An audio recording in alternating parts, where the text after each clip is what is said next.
I was standing on the porch, shivering. Snow clung to my coat, melting down my sleeves, but the cold wasn't what stung, it was her voice, my sister. She opened the door just wide enough for me to see the glow of the fireplace, the glint of silverware, the people who were supposed to be my family. Her eyes slid over me with practiced disgust. "We don't want you here," she said. Then she smirked. "Go ruin someone else's holiday." Behind her, laughter spilled across the table. My family, my blood. They didn't even pause. I forced a smile. Got it, and I walked away. What they didn't know was that I'd already planned for this. Family was supposed to mean something. That's what I used to believe. But I was always the outsider, the one with problems, the one who asked for help and got silence. When Mom was sick, I drove her to every appointment. My sister posted pictures with her at the hospital, as if she'd been there.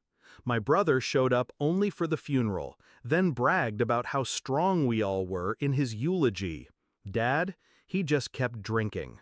I thought Christmas would be different, a chance to come back to something human. But deep down, I knew. They'd been phasing me out for years, and tonight, they made it official. The shift. Most people would have cried on that porch. I didn't.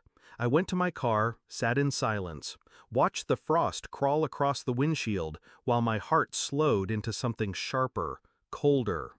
If family shuts the door in your face, you stop knocking. You build your own. And I'd already started. 3 months earlier, I'd accepted a position with the very company my father's pension depended on, his lifeline, his pride.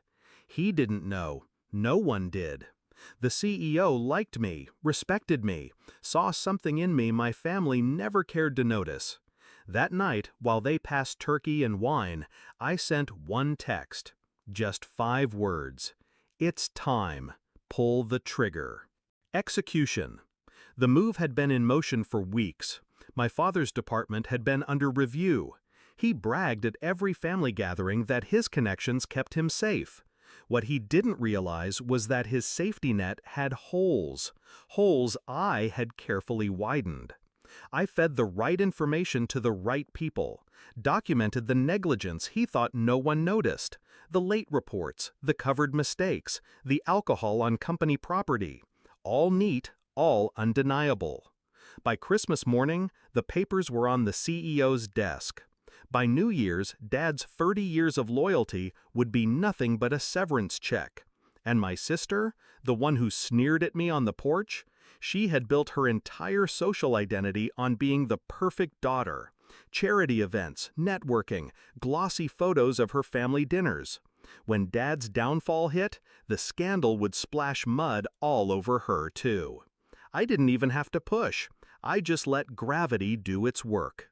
The confrontation. 10 minutes after she slammed the door in my face, I heard boots crunching in the snow. Then, my father's voice. "Where is she?"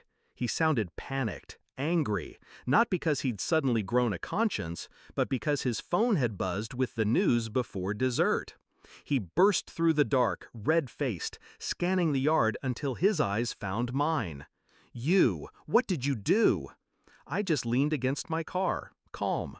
I told the truth. He staggered closer. "You ruined us." "No," I said. "You ruined me." Over and over. Tonight, I just returned the favor. For once, he had no comeback, no cruel joke, just silence. And the sound of Christmas laughter leaking from the house behind him, already fading into something hollow. By January, he was out, his empire gone. My sister's reputation cracked with it. Sponsors pulled out of her charity events. Friends stopped returning her calls. And me? I walked into the office every day with my head high. Not the black sheep anymore. Not the punchline. The irony is, I didn't do it to destroy them. Not really. I did it to free myself. Because the night they shut that door in my face, I finally understood. Family isn't who laughs at your expense. Family isn't who leaves you shivering outside. Family is who opens the door when no one else will. And sometimes, To find peace, you have to burn the house you were never welcome in. I didn't ruin Christmas.